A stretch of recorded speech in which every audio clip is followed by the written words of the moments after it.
자료를 읽는 것도 다 못 맞췄는데 자료 5번 항목 중에 나번 항목부터 읽어나가겠습니다.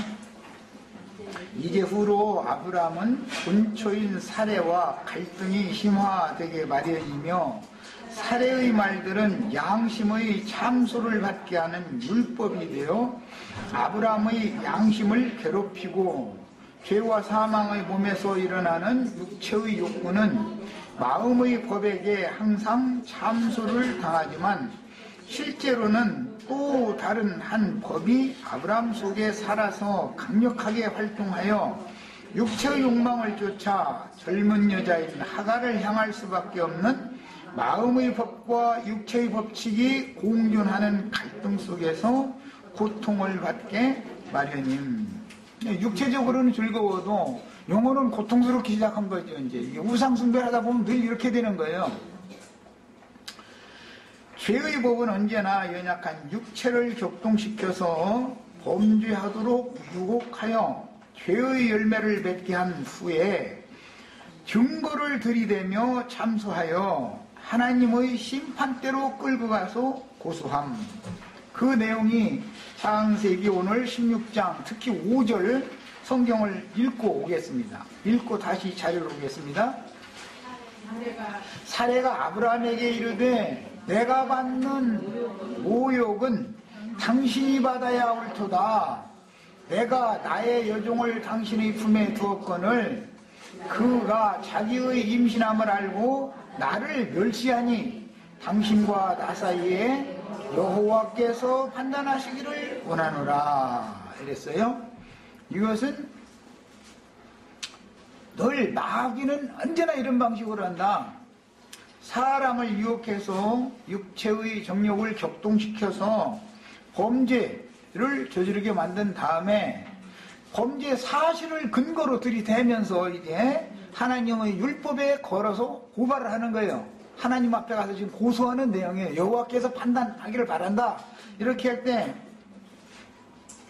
세상 말로는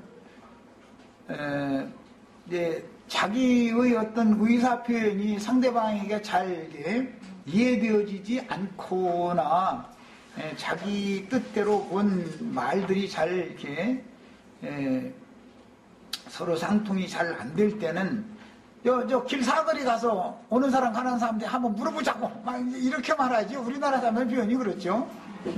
지금 사례가 이제 아브람 보고 이러고 따지는 거예요. 그런데 이것은 이 말이 아브람이 은혜로 들릴 일은 없지요. 지금 이 말을 한 번, 두 번 하고 많은 것이 아니라 이제 계속 그럴 거 아니에요. 13년 동안을. 그러면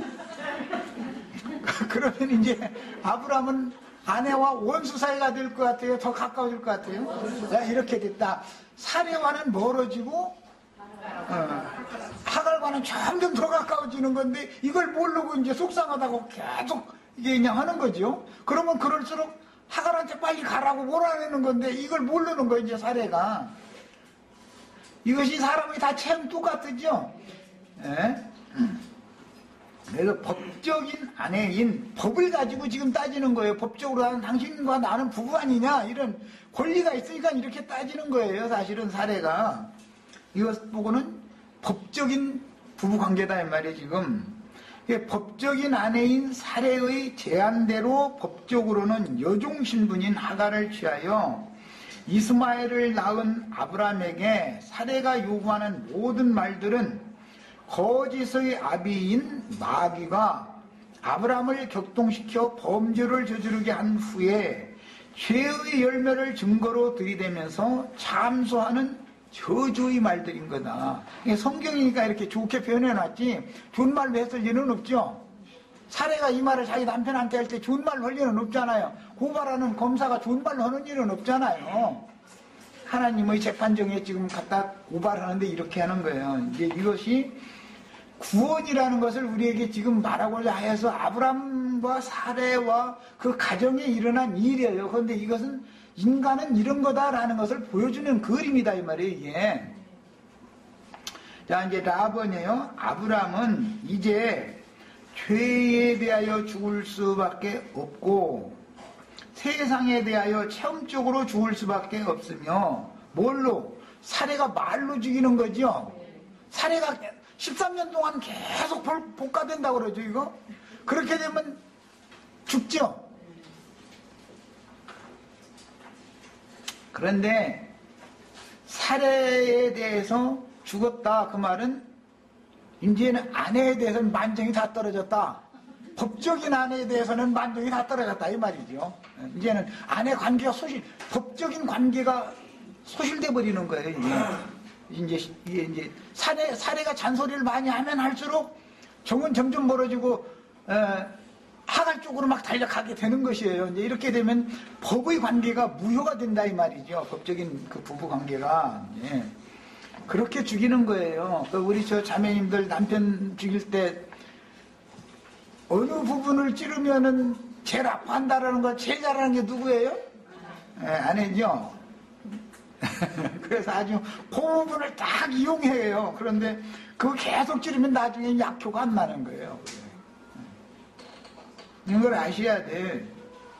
그래서 부부관계도 인생관계도 이런 걸 배워야 인생이 새로운 지혜를 배워야 된단 말이야. 그래서 지금부터는 아주 효율적이고 성공적인 인생 경영을 잘 할 줄 알아야 돼요. 하나님 앞에서 구속받은 성도들은 당연히 부부관계, 가정관계 모든 것이 완전한 정상관계로 모든 게 다 회복되어져야 되는 거예요. 그게 구원이니까 궁극적으로는. 그건 진리를 알아야 돼. 그래서 자 이제 아브람을 사례가 말로 죽인 후에 아예 장사해버림으로 옛 남편에게서 벗어난 새 사람으로서 이제 그 남편에 대해서는 사례도 만정이 떨어지죠. 남편도 사례에 대해서는 법적인 관계는 무효된다 이 말이에요. 서로 이제 그냥 한 집에서 밥만 먹고 살 뿐이지 완전한 법의 구속력이 없어져 버리는 거예요. 이렇게 되면 법이 더 결속될 것 같지만 율법이라고 하는 것은 점점 효력을 상실하는 거예요. 율법이라는 것은. 이것을 아셔야 돼. 생명의 능력으로 은혜가 와야 법이 정상관계로 되돌아오는 것이지 율법은 법의 효력을 상실하게 만드는 것이다라는 걸 아셔야 돼. 이것이 복음이에요. 이 말은 굉장히 어렵지만 어쨌든 이거는 이제 추가 설명을 나중에 할 거예요. 그래서 아브람과 사례는 이제는 법적 관계가 끝나버린단 말이에요. 법적인 부부가 이제는 안 되는 거예요. 마음에서는. 빈 껍데기 글자만 남는 것이죠. 당신과 나는 부부야라고 하는 건 글자만 남은 것이지 실제 내용물은 완전히 이제 내용이 없어져 버린 거예요. 이건 생명의 능력은 소멸되었다 이렇게 말하는 거예요. 자, 이제 서로에 대해서 죽는 거예요. 그러면 이제는 서로에 대해서 죽으면 자유가 오죠. 자, 이런 것을 아브람은 할례를 받고 아브람이 이제 피를 흘리는 거예요. 아내 대신에. 아내는 경수가 끝나는 거예요. 이제 그러면 이제 피를 흘릴 필요가 없게 되죠. 아내는. 그래서 이런 관계 때문에 아내를 대신해서 원래는 여자가 피를 흘리는 거잖아요. 매달. 그런데 남편이 매달 피 흘리는 일은 없죠. 원래는. 그런데 이제는 반대로 남편이 아내의 대속을 위해서 남편이 피를 흘리고 아내는 이제 피 흘림이 딱 끝난단 말이에요. 경수의 부정이라는 것이 딱 끝나는 거예요. 이 관계에서 자식을 낳은 것이 이삭이다 이 말이에요. 그래서 이제 이것은 십자가에 도다 그래서 나의 옛사람이 그리스도와 함께 십자가에 못 박혔나니 나의 옛사람의 정과 욕심을 십자가에 못 박았느니라. 함께 죽고 함께 장사됐다. 이런 표현이 이것이 복음의 핵심이에요 지금. 자, 이제서 서로 법적 관계가 끝나야만 사례는 사라가 되어져서 새남편, 이것은 그리스도께 연합을 한단 말이야. 그 다음에 아브람은 아브라함이 되어져서 대속 제물로 이제는 바꿔지는 거예요. 사람이. 그 과정을 거친 다음에서 정상적인 완전한 부부가 되는 거예요. 인제사. 이제 늙을 말년에 사랑하는 관계가 사랑이 뭔가를 이제 사랑의 법 했었지만 천연적인 육신적인 사람들의 사랑 얘기하는 것은 내가 그건 사랑이 아니다. 그건 진리의 사랑이 아니다. 라는 말을 할 때 이해를 하셔야 돼요. 아브라함과 사라가 늙을 말년을 사는 것을 진리의 사랑으로 살아가는 거 인제사 이 과정을 반드시 거쳐야 돼요. 이게 무슨 말인지를 알아야만 우리가 서로 사랑합시다. 여러분 서로 사랑하세요. 이런 말이 그게 입에 붙은 소리고 가짜 사랑 얘기를 하고 있는지 내가 하는 말 그 진리의 사랑 그리스도의 사랑이라는 게 뭘 말하는지 이걸 인제사 알아듣는단 말이야. 이게 그만큼 어려운 거예요. 이 복음 구속사라는 거는. 자 이제 6번입니다. 아브라함은 죽을 지경에 이르도록 사례에게 시달림을 당하면서 드디어 구원자를 찾지요. 우상 숭배가 끝난다 이 말이 이제. 그러니까 사례가 13년 동안 고통을 준 것은 사례 자신도 죽는 일이지만 아브라함을 죽이는 일이죠. 그리고 새 사람으로서 구원자를 새롭게 만나게 만드는 중간 다리 역할을 뭐가 했어요? 그럼 율법이 한 거죠. 율법이라는 건 뭘 하는 거예요? 그리스도의 은혜께로 중매해주는 역할을 하는 거예요. 자, 그 다음에 이제 오늘 말씀에는 사례의 제안을 받아서 이제 아브라함이 하갈과 동침하였더니 이렇게 나왔는데 이 동침이라는 것은 히브리어로 야다라고 해서 알다라는 뜻이에요. 이것은 선악을 아는 알미 있죠. 천연적인 사람이 아는 알미 있죠. 아브라함이 하나님을 지금까지 알던 것과 99세 때 할례를 받은 후에 하나님을 아는 알면 다르죠. 사례가 하나님을 아는 것과 사라가 하나님을 아는 건 다르죠. 이 말을 알아들으셔야 돼. 하나님은 사랑이라 그러는데 특히 사랑에 대해서 말이야. 제일 중요한 게 이제 사랑, 제일 흔히들 사랑 이야기하니까 법적 부부관계의 사랑, 젊은 날의 사랑은 그것은 변할 소지가 상당히 많은 사랑을 하는 거죠. 아브라함이 이삭을 낳은 후의 사랑 관계는 변함이 없죠. 그건 이제 완전한 영원한 사랑이라고 그래요. 이런 차이를 잘 아셔야 돼요. 성경이 말하는 말을. 그래서 동침이라는 말은 알다라는 뜻인데 아는 것이 양면이 있는 것이다. 뱀의 말을 듣고 선악을 알게 하는 나무 실과를 먹은 다음에 선악을 아는 것과 의 말씀을 경험을 한 후에 그리스도를 깊이 아는 그 암은 다른 것이다. 안다라는 말을 성경에 사용할 때 이것을 아셔야 돼요. 그런데 동침이라는 말은 원래 개념상 과실 같은 것을 따서 먹는다. 그 다음에 흐르는 물, 생수라고 그러는데 흐르는 물을 떠서 마신다. 그런 뜻에서 오는 용어예요. 먹는다, 마신다. 그래서 신약 성경에는 먹고 마시는 이야기를 굉장히 많이 말하죠. 예수님이 내 살을 먹고 내 피를 마시는 자는 영원한 생명이 있다. 이렇게 말할 때 이게 알아듣기가 굉장히 어려운 말이죠. 모세를 통해서 하나님에 대하여 아는 지식들이 다 있던 사람들에게 하는 말이죠. 모세를 통해서 하나님의 말씀을 가르침받고 아는 지식이 있던 사람들이 아는 것은 완전한 알미 아니다. 지금 그 말이에요. 하나님과 그 아들 예수 그리스도가 누군지를 아는 것이 영생이에요.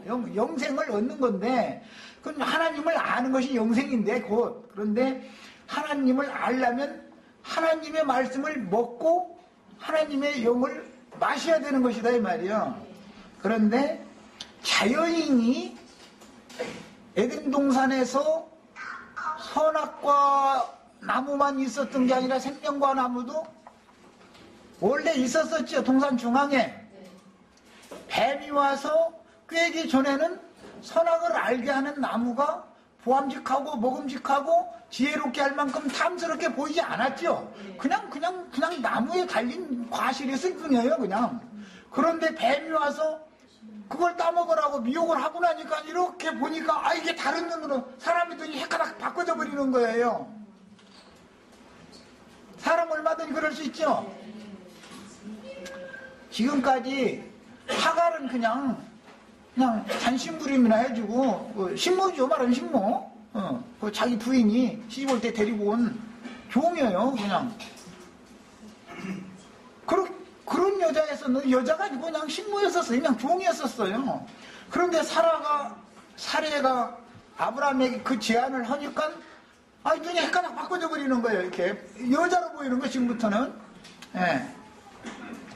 이런 것이 사람에게 모든 자연인은 반드시 구속이 필요하다라는 말이에요. 누구라도 마찬가지다 말이에요. 누구라도. 예. 이게 자연인으로서 율법을 지켜 행할 수도 없거니와 율법으로 구원받는 일은 없죠.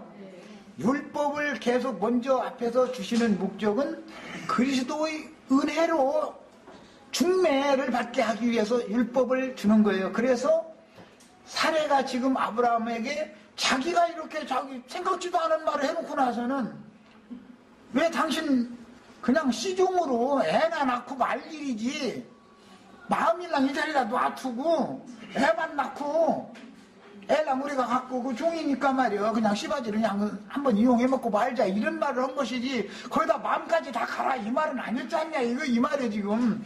그러니까 사례가 볼 때는 자기 남편이 자기와의 혼인 약속을 지금 배반한 거죠. 그러면 막 속이 뒤틀리니까 지금 이러고 이제 따진 거 아니에요. 그러니까 당신하고는 말해야 상대가 안 되니까 말이 서로 안 통하니까 하나님한테 가서 판단받자 이제 이러고 이제 율법에 걸어 고발한다 이 말이야. 말씀에 걸어서. 그럼 아브라함은 할 말은 없는 거예요. 자기 아내 말이 법적으로 맞으니까. 그런데 마음은 그쪽을 향해서 자꾸 달려가는데 어떻게 할 거냐 이게 죄의 법이 훨씬 더 강력하다 이거예요. 율법보다. 율법이 강력한 게 아니죠. 내 육체 속에 거하는 죄의 법이 훨씬 더 강력하지요. 네. 자, 그러다 보니까 이 시간이 지나면 법적인 아내는 애물단지요, 이제 아니냐. 왜, 이제 나중에 왼수가 돼버려. 그냥 오늘 또 말해, 또 그런 잔소리 또 들을 감섰고, 그냥 자꾸 피하는 거예요. 그러다 보면 종의 방에 자꾸 가고, 종이 이제 애기까지 낳으면은 옛날은 허름한 방에 그냥 살게 놔뒀는데 이제 집도 고쳐주잖아요. 이제 아들까지 낳는데 당연히 고쳐주지요. 그건 뭐 말할 것도 없는 거지요. 이러면 이제 사례는 안방에 앉아가지고서 독수공방하면서 밤새도록 막 부글부글 끓다가 아침에 밥 먹으러 들어오면은 이제는 이제 밥상 뒤집어 없는 일까지 이제 벌어지는 거지. 그 단계 가야만 옛사람은 율법에 대하여 율법의 저주에 대하여 율법을 향하여 죽었나니 이 말이 그런 말인 거예요. 그래야만 서로 율법에 대해서 내가 끝나야만 죄와 사망의 법에서 나는 벗어날 수 있는 거잖아요. 그리스도의 법으로 이제는 새롭게 맺어지는 거예요. 이런 걸 보고 새 생명 가운데서 행하게 된다 이렇게 표현해요. 왜 신약 성경이 이게 복음을 이해하는 게 참 쉬운 게 아니죠. 이것은 복음을 사람들이 너무 교리적으로 전하고 피상적으로 전하기 때문에 성경이 말하는 이런 생명의 체험이 너무 없는 거예요. 말하자면 있어도 모르는 거지. 자기가 어떤 죄인인 것을 자꾸 감추려고만 하니까. 네. 그러니까 복음을 바르게 전하지를 못해요. 사람들을 바르게 구원을 못 시키는 거예요. 그래서 자, 그 다음에 사례의 말을 듣고 좋은 신분인 하갈을 보니 보암직하고 먹음직하고 지혜롭게 해줄 만큼 탐스러워 보였다. 아무래도 뭐 경수 끊어진 아내 날마다 보면 짜증났는데 그 젊은 여자 한번 만나고 나서 보니까 이제 온 마음을 뺏어가는 건 누구나 다 이해가 되는 얘기잖아요. 그런데 그 말은 상속자를 얻게 해줄 수 있는 여자로 보였다 그 말이에요. 탐스러워 보인다 이렇게 말한 거예요. 자, 그녀를 취하여 이스마엘을 낳아 여종과 육신의 열매를 소망을 삼아서 무려 13년 동안이나 하나님의 말씀이 86세 때에 있었던 일이죠. 99세가 될 때까지는 하나님과 아브라함이 만난 적이 없는 얘기를 하는 거죠. 그건 뭐예요? 하갈의 말이 하나님이 말이 되는 거예요. 예. 사라의 말은 원수의 말이 돼버리고, 사례가 하는 말은 아주 듣기 싫은 소리고, 옳은 소리요. 그런데, 그래서 나는 이제 이런 걸 가르칠 때, 사람을 만났을 때, 대화를 나눌 때, 옳은 말을 하느냐, 생명을 흘러내는 말을 하느냐 하는 것을 구분을 잘해야 된다. 옳은 말은 사람을 옳은 대로 돌아오게 못하죠. 원수를 만들죠. 옳은 말을 자꾸 하면. 그러나 은혜를 끼치는 말을 하면 더 가까워지죠. 우리 편 형제님, 안자매님 오늘부터는 서로 은혜를 끼치는 말을 많이 하셔야지, 옳은 말을 서로가 옳고 그름을 가지고 자꾸 말을 하면 사이가 더 멀어지는 줄만 아셔. 그 부부관계가 깨질 필요는 없는 거죠. 많이 깨졌어야 이제는 가까워지셔야 돼. 정상으로 다 돌아와야 되는 거예요. 매사가 다. 이것이 복음이다. 야, 이것을 일러서 구원의 능력, 복음에는 구원하는 능력이 있다 그러죠. 그 다음에 13년 동안 하나님의 말씀을 떠나서 아브라함은 우상 숭배에 빠져 있었던 것을 상징한다. 그래서 이제 나아번 항목에는 신앙의 성숙 과정을 내가 지금 의도적으로 기록을 했는데, 첫 단계는 75세 때 부름을 받았죠. 창세기 12장 75세 때,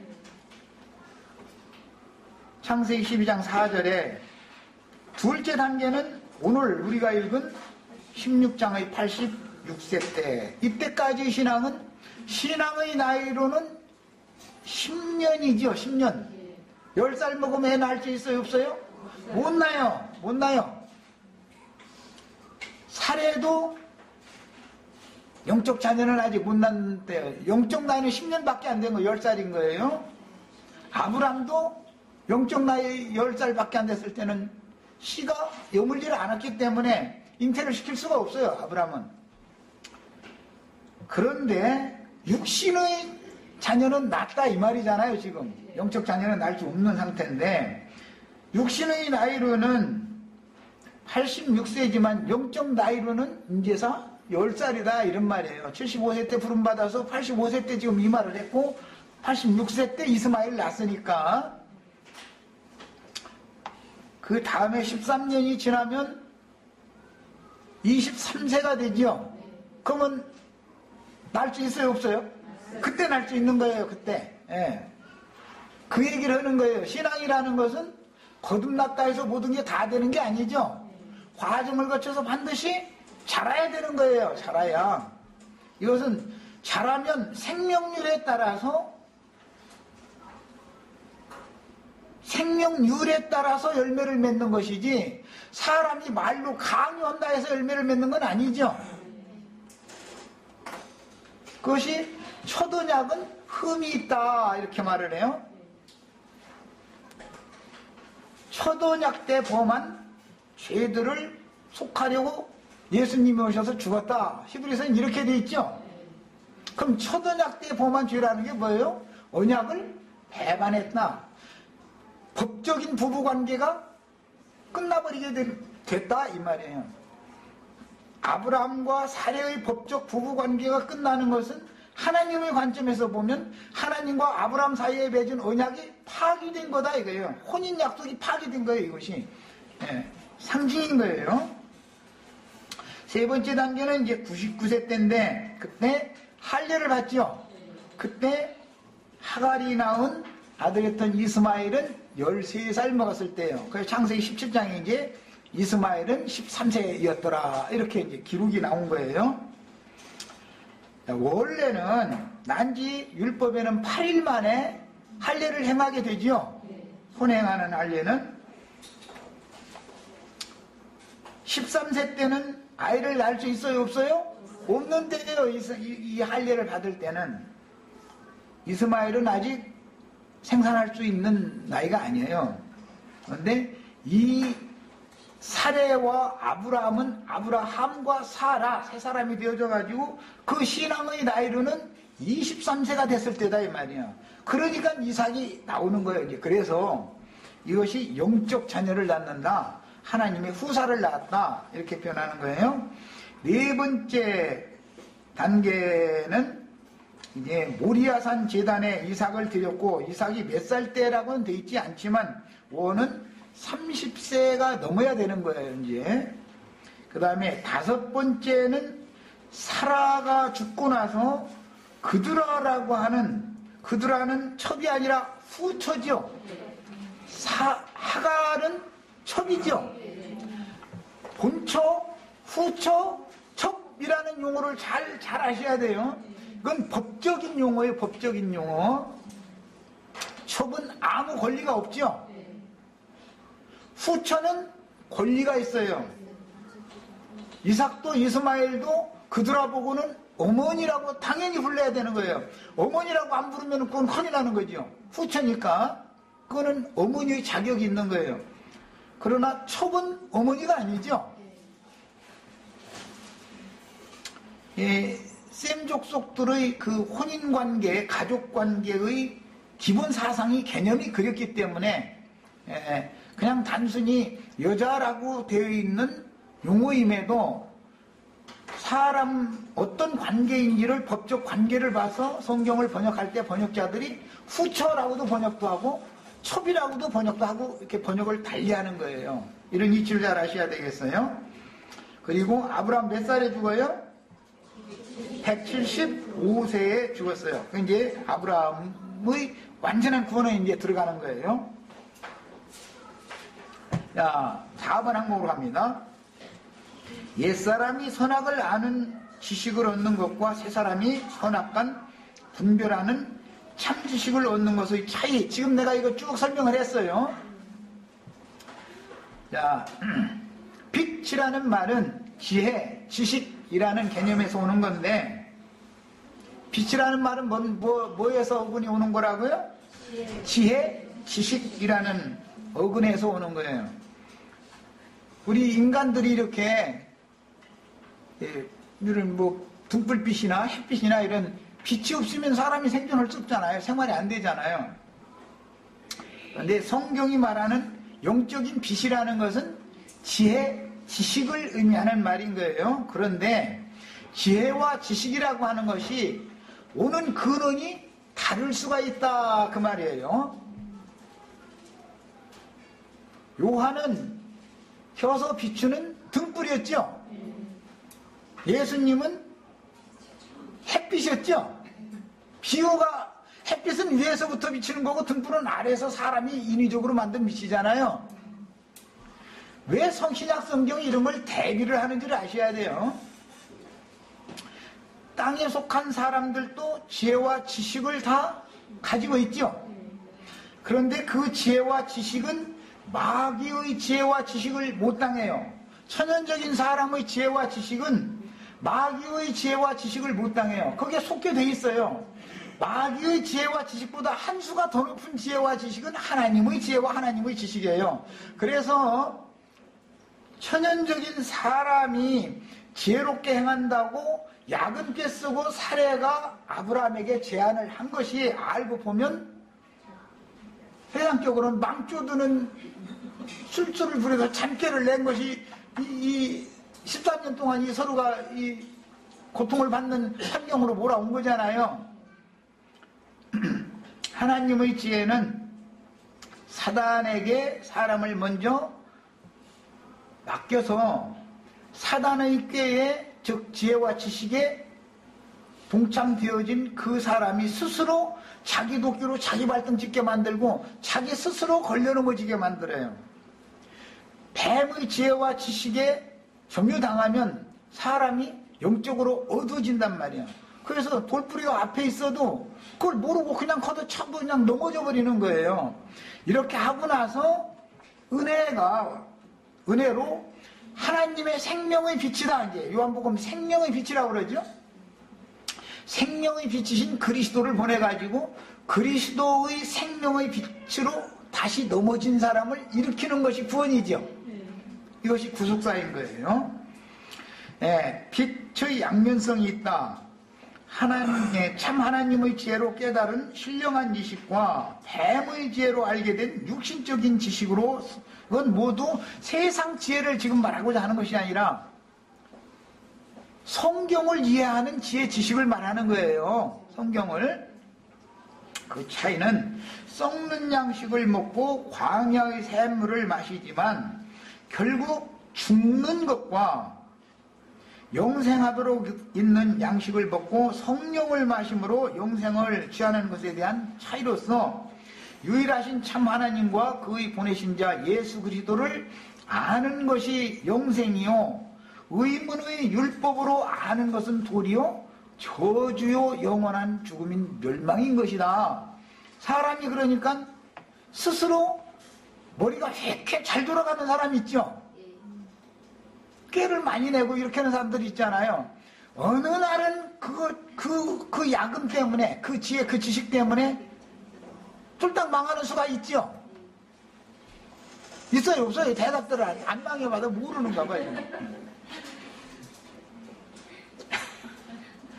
하나님은 사람을 일부러 그렇게 쫄딱 망하게 만드는 더 높은 지혜를 가지고 있어요. 쫄딱 망한 사람이나 건져낼 수 있어요. 아직 망에 가는 중에 있으면은 아직 구원받기 어려워. 아직 때가 아직 희년이 안 온 거예요, 이 사람은. 그래서 그냥 죽을 지경에 이르러 갖고는 안 되는 거예요. 죽고 완전히 장사돼 버렸어야 되는 거예요. 그래서 부활은 무덤에서 되는 것이지 십자가에서 부활되는 일은 없죠. 다 말로 하는 거예요. 말로 죽이고 말로 살리는 거예요. 그래서 하나님의 말씀의 양면성을 그래서 우리는 이제 치우침이 없이 합당하게 취하는 것이 영생을 취하는 길이다. 말씀은 안팎으로 기록되었고 밖에 기록된 말씀은 육체에 상관된 법이므로 의문의 율법 말씀은 밖에 기록한 말씀으로 그건 전부 육체에 상관된 법이죠. 마음과 생각에 기록해준 그리스도의 법은 새 법이라고 그러죠. 새 언약의 법이라고 그래요. 새 언약 말씀이다 그러는데 그것은 영에 상관된 법이다 이거예요. 그 법이라는 것이 두 법 있게 마련인 거고 그것은 다 말씀이 곧 법인데 하나님의 말씀이 우주를 경영하고 우주를 치리하고 다스리는 법인 것이죠. 성경이라는 게.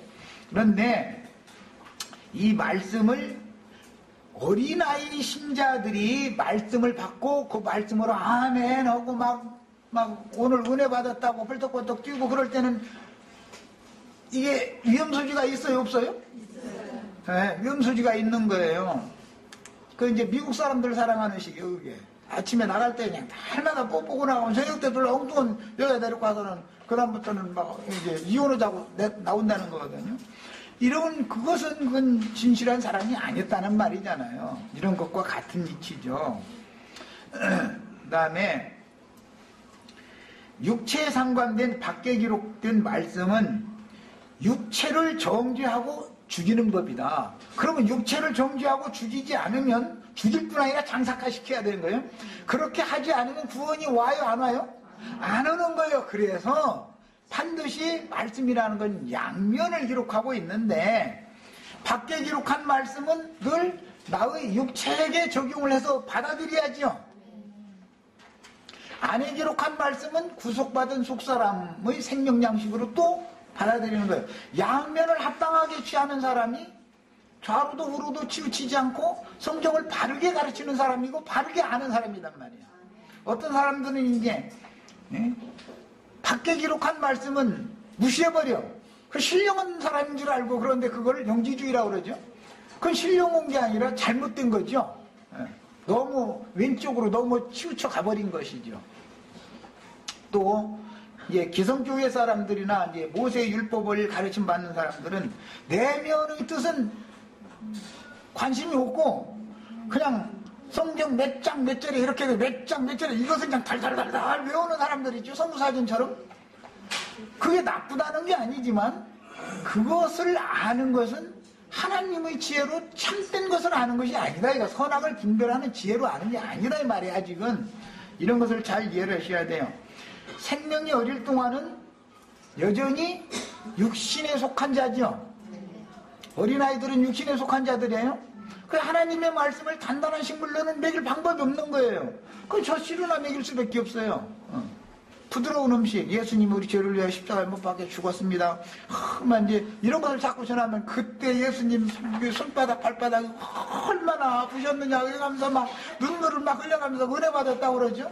그럼 예수님은 나를 위해서 울지 말고, 야, 인간 죄인들이 하나님을 위해서 울어주면 되냐. 내가 너희를 위해서 울어줘야지.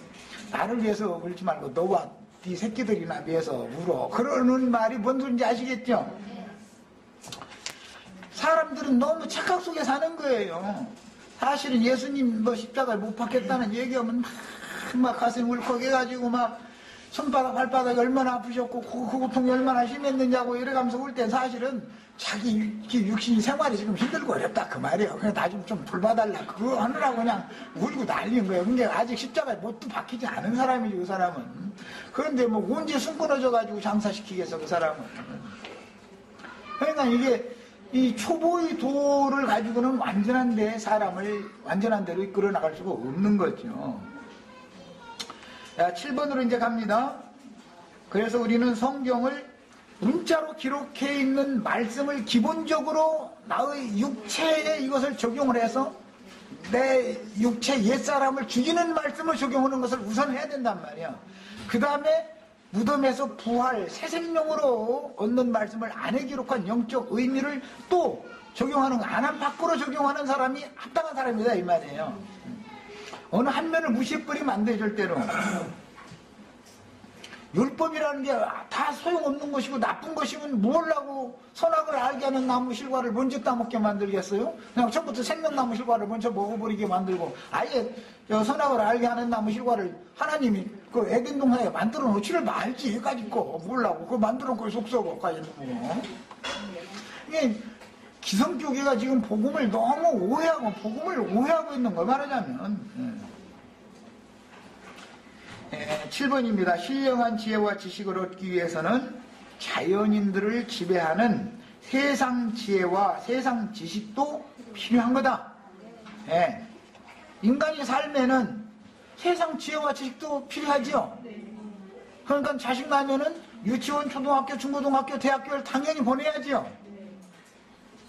안식일 교인들 이런 사람들은 세상 공부할 필요 없다 해가지고 공부 안 시키고 한동안 그러다가 이제 저희끼리 이제 학교 세워가지고 대학교까지 이제 세우고 이제 다 이렇게 하는데 어차피 나중에 깨닫고 보니까 세상에 사는 한은 세상을 살아가려면 기본적인 세상 지식을 가지고 있어야만 살 수 있구나라는 걸 나중에 깨달았으니까 학교도 세우고 그랬겠죠.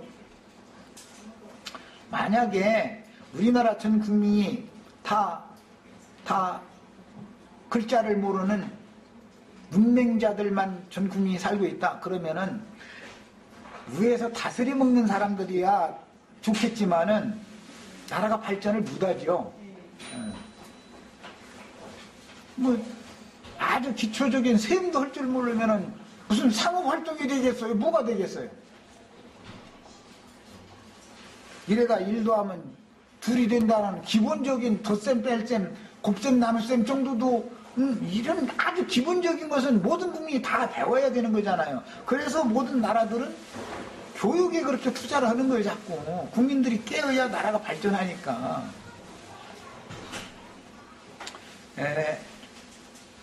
독재자들은 국민들이 밝아져서 계몽되는 걸 아주 싫어하죠.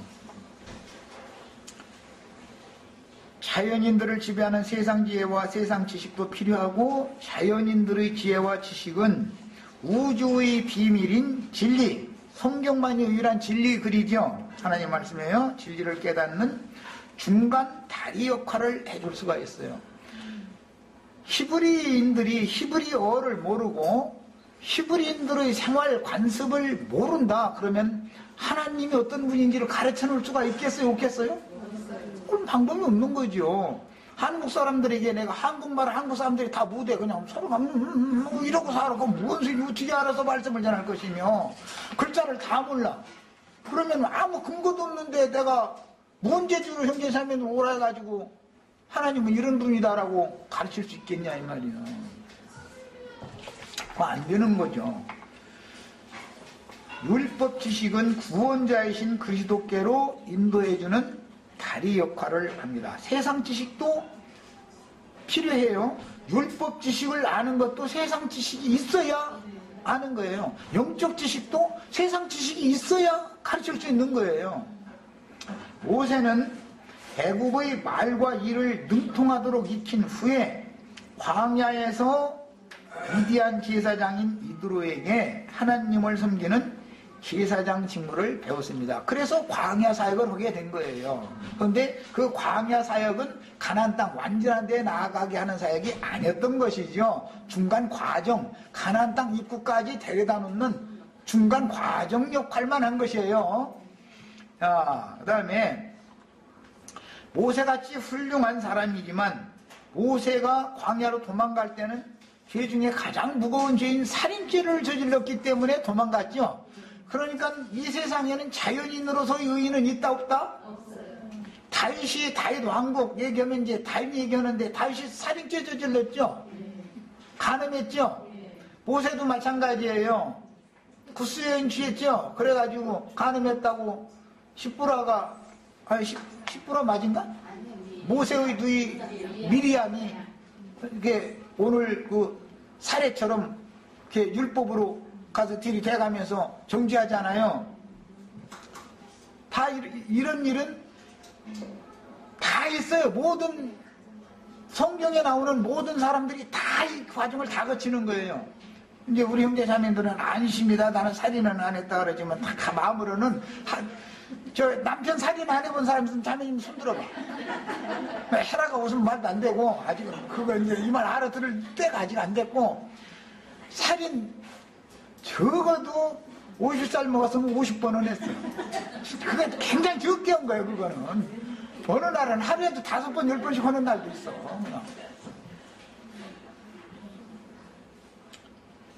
남편은 살인까지는 아니죠. 아이고 이거 그냥 막 죽여 그냥 이렇게 하다가 말지만 여자는 완전히 그냥 죽이죠. 그래서 여자가 불을 뿜으면 5년에도 빈소리가 내린다는 거거든.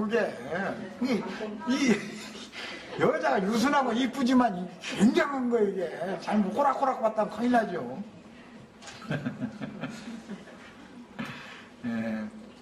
그것이 모든 자연인들의 현상이라는 걸 이해시키려고 내가 얘기하는 거예요. 내가 어떠한 존재인지를 알아야 복음을 깨닫고 믿죠. 모세는 애굽의 말과 일을 능통하도록 익힌 후에 광야로 가서 제사법을 배웠는데 그것은 광야에서 섬기는 하나님은 마귀신이죠. 실제는 이제 이것도 또 알아야 되고 가나안 땅에 들어가서 시온산에서 섬기는 하나님이래야 참 하나님인 거예요. 그 다음에 바울은 가말리엘에게 세상의 초등학문인 유대인들의 엄한 율법을 익힌 후에 그 영께서 그리스도의 율법을 새로 가르치심으로 주님께 그리스도의 법을 새로 배워가지고 율법 종이었던 사람인데 그리스도의 종으로 바꿔졌죠.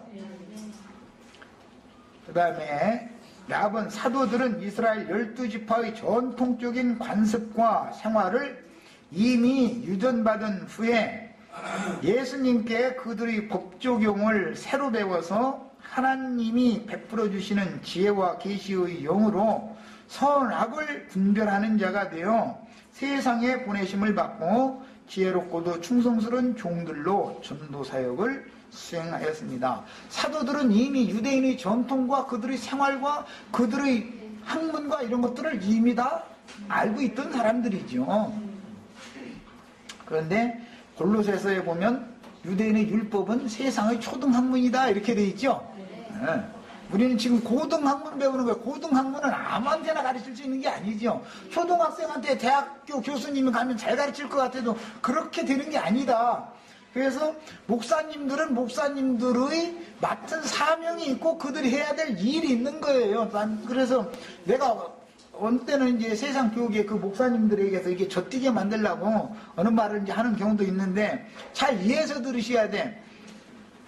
몽학 선생들에게 첫 번째 가르침을 받고 나서 밝은 꿈속에서 가르치는 사람들한테 가련하게 그냥 이건지 저건지 성경을 수년 가르침 받았는데 확실하게 알 수 없는 게 너무 많았었죠. 거기에서 졸업을 한 사람들에게나 완전한 데 나가는 도를 가르칠 수 있는 것이지, 하나님의 자녀로 거듭났지만 아브라함이나 사레가 지금 구속받지 않은 사람이 아니잖아요. 말씀을 이미 믿은 지가 10년이 지난 사람들이잖아요.